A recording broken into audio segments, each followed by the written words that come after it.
Assalamualaikum warahmatullahi wabarakatuh.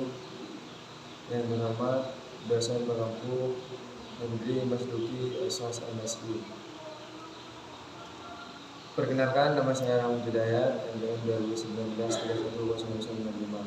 Di sini saya akan menjelaskan makalah saya yang berjudul Karakter Kepemimpinan Ideal dalam Organisasi. Yang pertama, pendahuluan. Kepemimpinan adalah proses mengarahkan dan mempengaruhi aktivitas-aktivitas tugas dari orang dalam kelompok. Kepemimpinan berarti melibatkan orang lain, yaitu bawahan atau karyawan yang dipimpin, menurut Sunarto tahun 2005.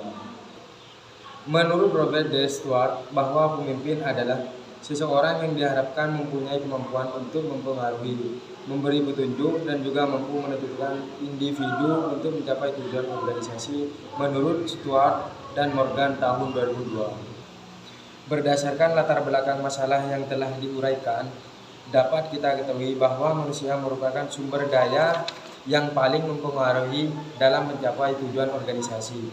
Permasalahan dalam organisasi ini adalah tinggi rendahnya kepemimpinan dan motivasi kerja. Yang kedua yaitu kajian teori.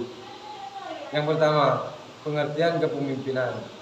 Pemimpin dan kepemimpinan adalah suatu yang tak dapat dipisahkan karena merupakan suatu kesatuan. Pemimpin hendaknya memiliki jiwa kepemimpinan. Jiwa kepemimpinan terbentuk dari suatu proses dari waktu ke waktu hingga akhirnya akan terbentuk karakteristik kepemimpinan. Pemimpin adalah orang yang memberikan inspirasi dengan visi yang jelas mengenai bagaimana suatu dapat dikerjakan dengan cara yang lebih baik menurut Pramudio tahun 2013. Yang kedua yaitu karakteristik kepemimpinan. Ada sifat-sifat atau karakteristik seseorang yang membedakan apakah dia seorang pemimpin atau bukan.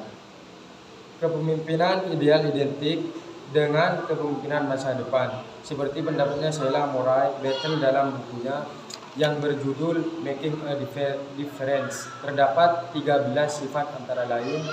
Yang pertama, memiliki visi dan misi. Yang kedua, memiliki strategi dan pemikiran yang mampu memikat orang lain. Yang ketiga, memiliki etika untuk membangun kepercayaan anak buah. Yang keempat, mampu menciptakan perubahan untuk masa depan. Yang kelima, peka untuk menciptakan loyalitas. Yang keenam, berani mengambil risiko. Yang ketujuh, memiliki kemampuan dalam mengambil keputusan. Yang kedelapan, mampu mengambil keputusan yang bijaksana. Yang kesembilan, mampu berkomunikasi secara efektif. Yang kesepuluh, mampu membangun tim. Yang kesebelas, memiliki keberanian bertindak. Yang kedua belas, memiliki komitmen yang kuat. Dan yang terakhir yaitu memiliki sifat jujur.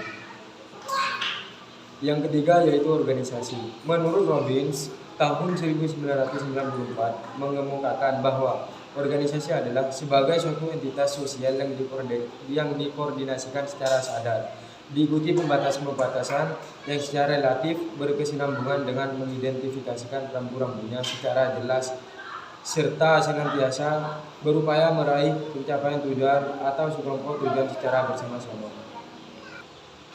Menurut Schermerhorn tahun 2000 mengemukakan bahwa organisasi adalah sekumpulan orang yang bekerja sama untuk mencapai tujuan bersama.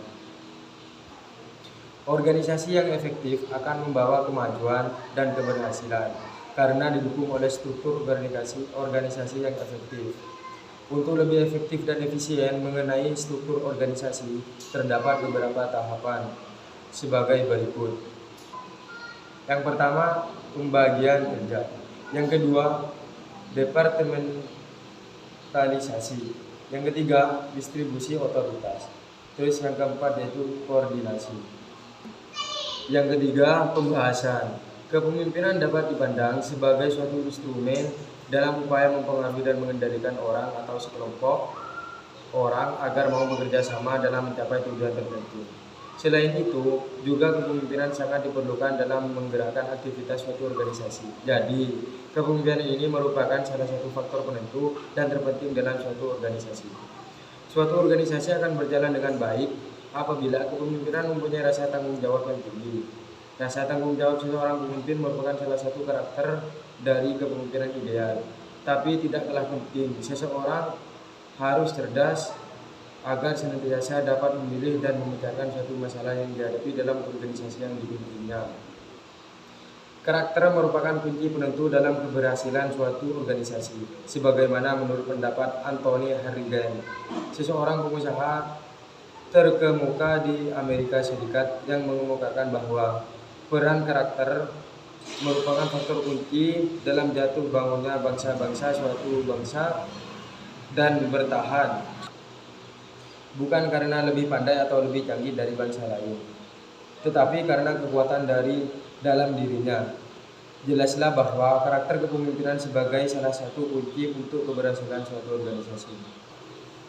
Yang terakhir yaitu penutup yang berisi tentang kesimpulan.